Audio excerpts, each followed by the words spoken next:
Move over, babe. The Red Sox are American League champions. It's one of the best rivalries in sports.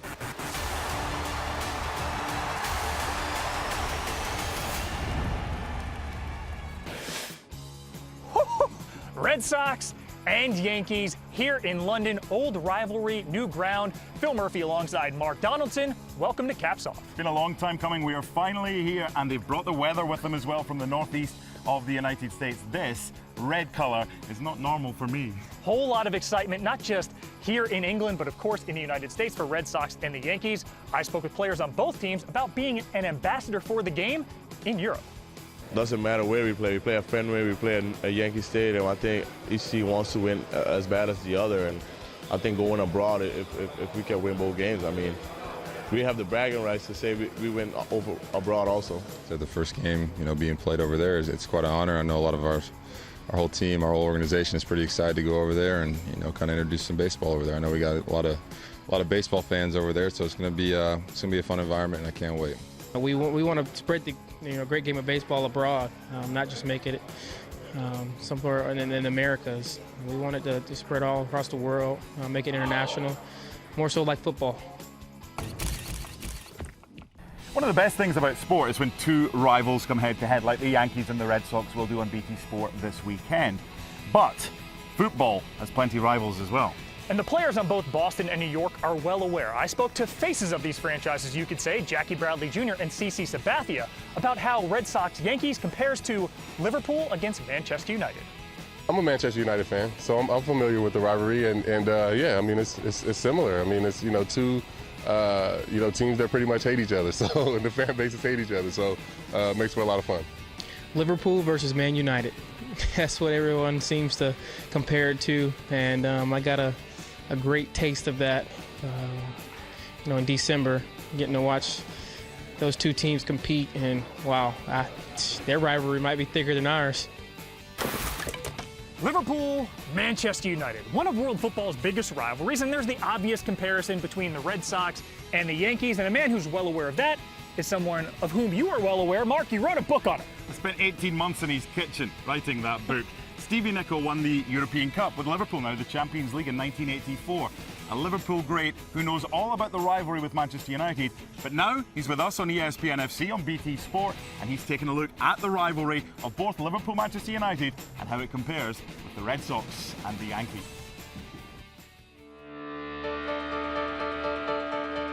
If you thought the American pastime and England's great passion play had nothing in common, well, you'd be very wrong.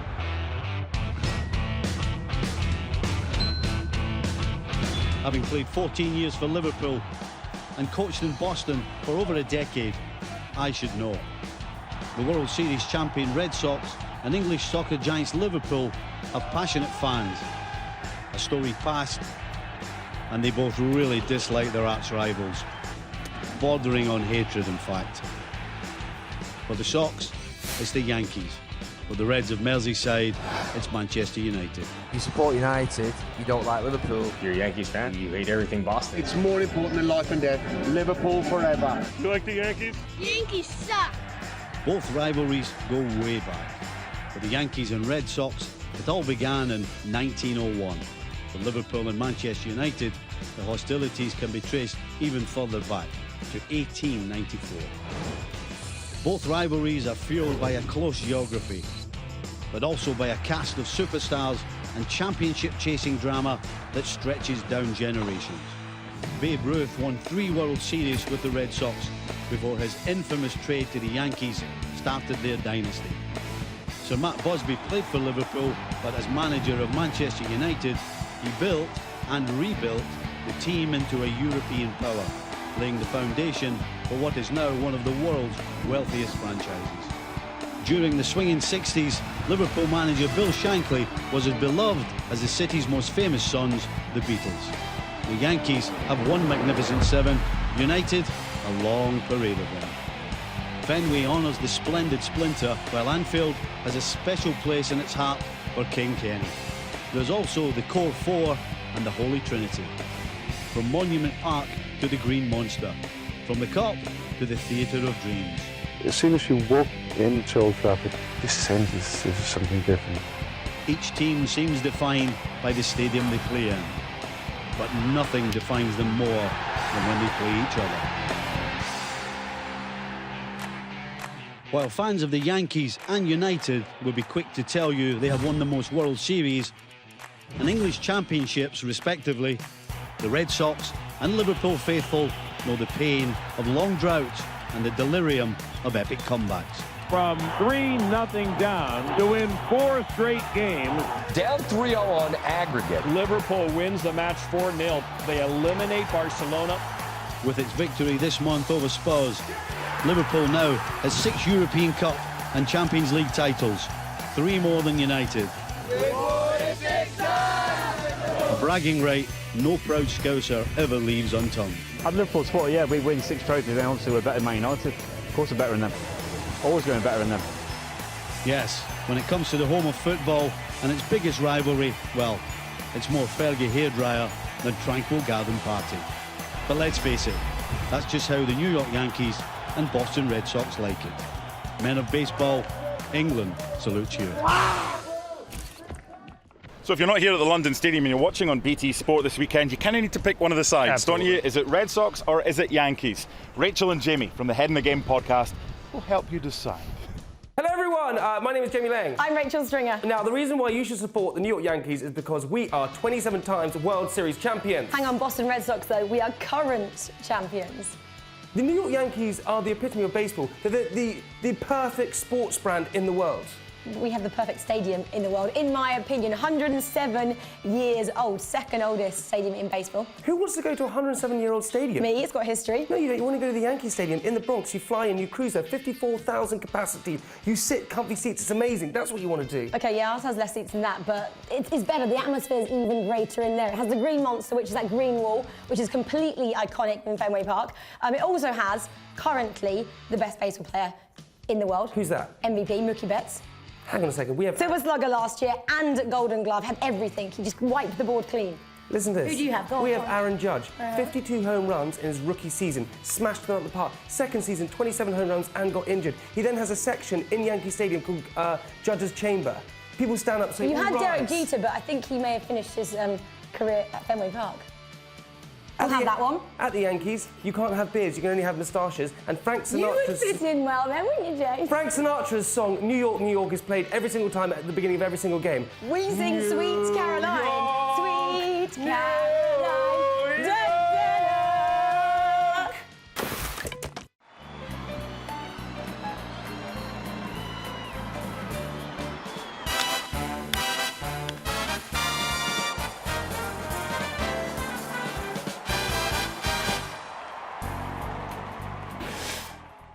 Yeah, they call the Yankees the Bronx Bombers with good reason. Set a major league record for home runs in 2018, now in 2019, 29 straight games with a home run. That is a major league record, and it's active.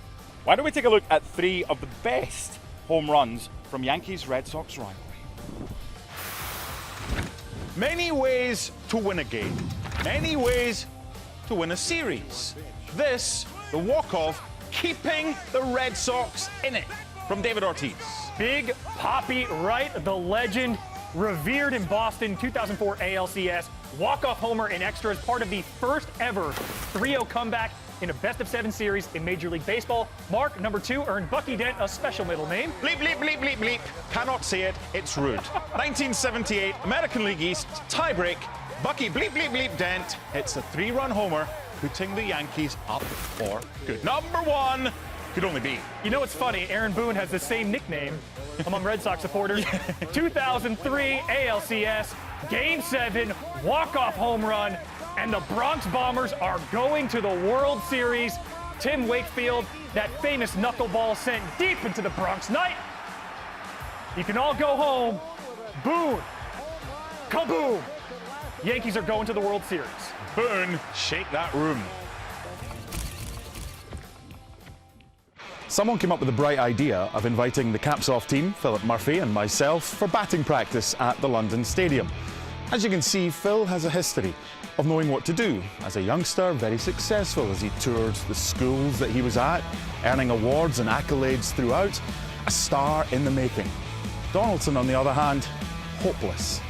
Batting practice at the London Stadium was more eagerly awaited by some as opposed to others. Let's see how we got on. Now batting for the Yankees, Phil Murphy. Technique, oh, he's a thrasher. Come on, Murphy. Oh, there you go, look at the power of those biceps. Oh, he's trying to hit the pitcher. Anger, and he's done. All right. Well, not one swing and a miss. You're up. You really think there's a helmet to fit this head? Give it a shot. Okay, let's find out. It fit. Good, great start. Just a bit outside. That wasn't a strike, so that doesn't count. I never went through the... Hey now! Yes! Mashing. Hard.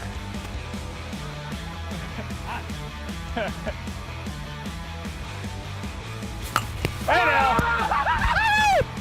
Don't touch me!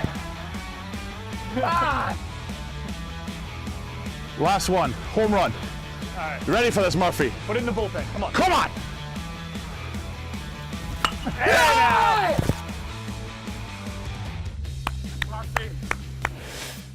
Mark, this guy I don't think needs batting practice. Edwin Encarnacion, when he was traded to the Yankees, he was the American League leader in home runs, now joins this dangerous lineup, and he's making more history here in London. He'll be the first player ever to play a regulation game on 3 different continents, and he's doing it in a 3-month window. You having fun with a Red Sox-Yankees preview? Don't go anywhere. We have more Caps Off coming up after this short break. Hi, I'm CC Sabathia of the New York Yankees. I'm Chris Sale of the Boston Red Sox. Hi, I'm Aaron Judge of the New York Yankees. How can a human being hit it that far? Swing and a miss for strike 3. And you're watching. And you're watching. And you're watching Caps Off.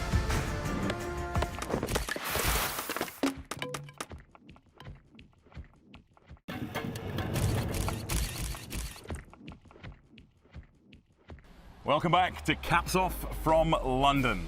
Yeah, we're here in London Stadium. Red Sox, Yankees, best rivalry in Major League Baseball, one of the best rivalries in all of sport. Here's what players on Boston and New York had to say about this rivalry. The rivalry right now is at its best. I mean, it's one of the best rivalries in sports. It's unbelievable. The stakes are unbelievable. It's special. It's a great thing to be a part of. We all just learning the history and the tradition. Oh my goodness. Martinez has incited so much. It's something that it will never end. That ball is gone! The Red Sox are still breathing. You know that the whole world is watching, so you want to get it done. There really is nothing better in sports. There's nothing like those Yankee-Red Sox games. Every time out, they build it up like it's Game 7 of the World Series. A long high drive down the left field line. It's over. The Yankees have won the pennant. You'd be in Yankee Stadium and the fans are just wearing you out. If you're outside the batter's box, I mean, if you're on deck, these guys will let me know. Well, it's kind of heating up as the younger guys are becoming older. And it hit him. We have a brawl in Boston. Hopefully it'll lead to another fun summer of really competitive games. So Mark, all week Major League Baseball has been sharing the game and the love of the game with the locals, but for someone involved in this rivalry, that relationship goes back a little further. It does, back to December when Jackie Bradley Jr. was over here. Not the best weather for cricket, better now with the Cricket World Cup, but he spent time with a couple of England international cricket players, Liam Plunkett and Johnny Bairstow, and taught them a little bit about baseball. Shall I go with the cricket bat first?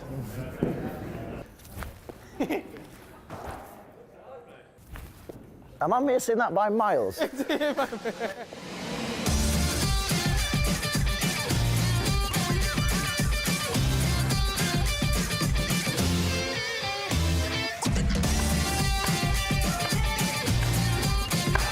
hope you're getting these rather than the first lot.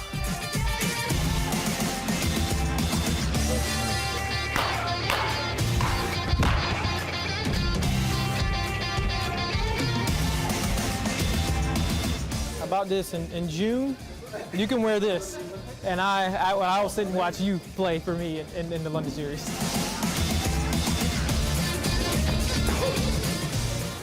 I can't catch one of these on. Sorry. It's so stiff. You might want to just move slightly, because if this goes wrong, it's hitting you flush straight in your lens.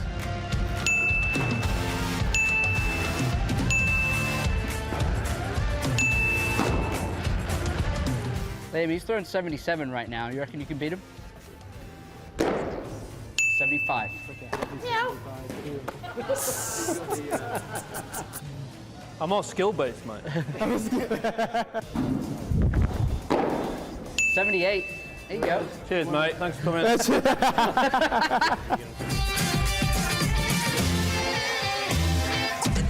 A lot harder than it looked. I'm not sure we hit any home runs, but it was nice to get a feel for it and do some drills. When we were pitching there, I probably thought we were going to pitch 85, 86, and we're both merely pushing 77. So it just shows you the skill and the talent they've got.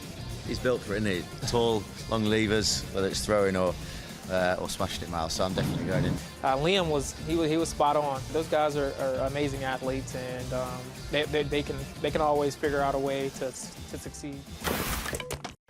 Normally, it's simply the Truman Brewery in Brick Lane in a funky part of central London. But Major League Baseball has taken it over, and they've called it London Yards this week.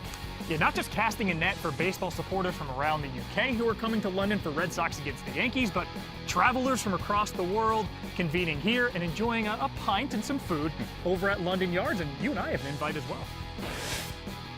So around about half an hour from London Stadium, give or take some London traffic.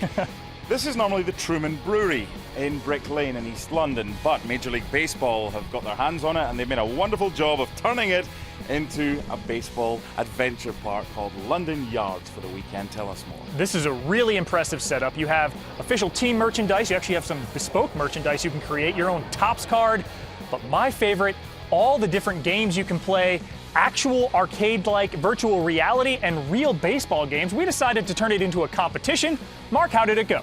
It went better for you, but it started all right for me. So there's over 20,000 fans expected to play these games over the weekend. We began with the virtual reality home run derby, not your derby that you say, it's a derby.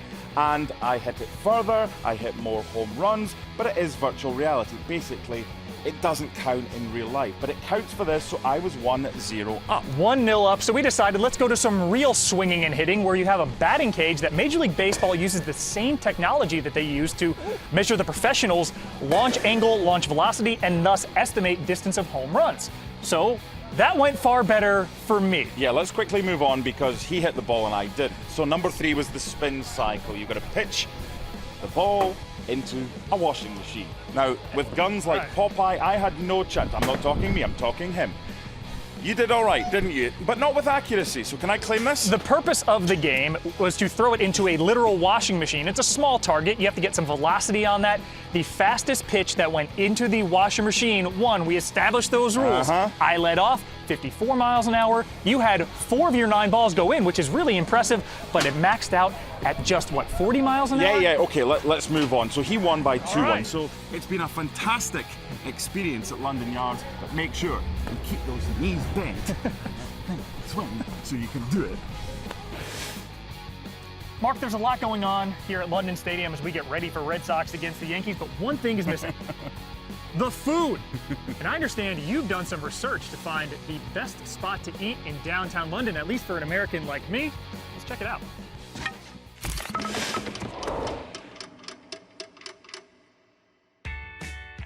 Slightly upmarket this week for Step Up You could to say that. the Dish. We're at London's oldest restaurant, Rules, to sample some traditional English fare. If it's good enough for Spectre, the James Bond movie, and for Downton Abbey, it's good enough for us. Shall we go in? Absolutely. I'm beating After you, you, darling.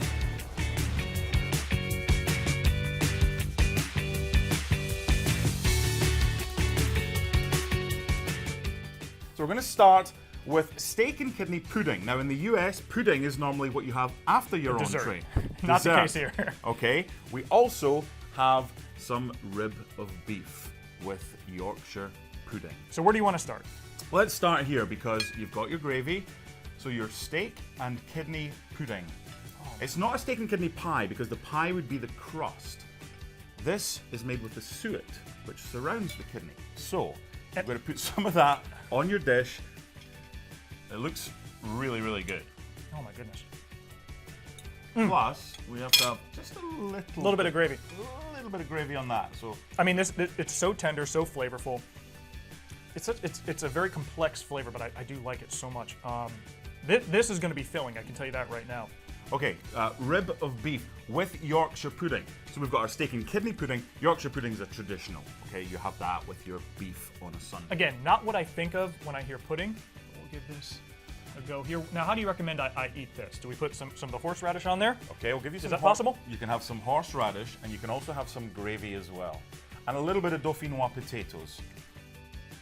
So I'm interested to see how this compares with the steak and kidney pudding. Put a little bit of gravy on this for you. Oh my goodness. Talk to me, talk to me. You can tell the horseradish is fresh. It's a little more strong than you would get in the US, but I like that. And the meat is world class. That's really what it comes down to. As a good American boy, I'm a meat and potatoes guy, so this is right up my alley. This is fantastic. I want to eat this whole thing. So I'm not going to share with you. Your grade, you'd give this an A or an A+? A+, without a doubt. Today. So my role today is simply to welcome you to step up to the dish. While Phil eats, I will just say, cheers, boys and girls. And Mark, if you needed further evidence that Red Sox and Yankees transcends Major League Baseball, look no further than Friday's open workout.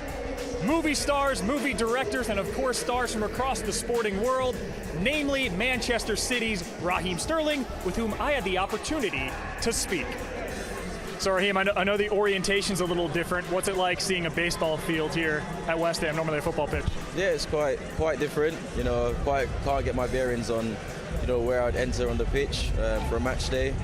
But it's great to see, and you know, I'm really enjoying the day. What was the conversation like with CC Sabathia? I saw you guys chatting for a little bit earlier. What'd you talk to him about? Yeah, he was talking about football. You know, he's he knows quite a bit about football. And he tells me he goes to as many games as he can. He goes to quite a few Champions League games. So it was really nice to hear. You know, it takes he looks in at our sport. So yeah, he was a really cool guy, and it was nice to have a moment with him. Last question from me. What are your expectations for the series between the Red Sox and the Yankees? Hopefully, for me, it's about spectating, getting a feel for the sport, and you know, hopefully get a good match and learn a lot on those 2 days. Raheem, thanks so much. Enjoy the rest of your summer. Thank you.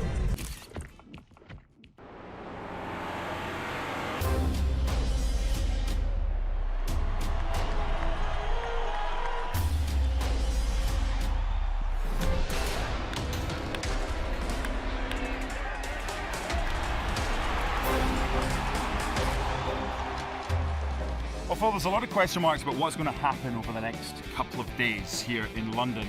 The imponderables include a lack of wind, because when this place was designed for the Olympics in 2012, it was designed as well to help the javelin throwers with a lack of wind. However, it's only 385 feet, potentially at centre field, to hit a home run. So there's a lot of things that could happen. What do you think will happen? Well, like you said, Mark, we don't know if this is going to be a pitcher's paradise with the extended foul ground. Masahiro Tanaka and Rick Porcello starting Saturday. We'll like that.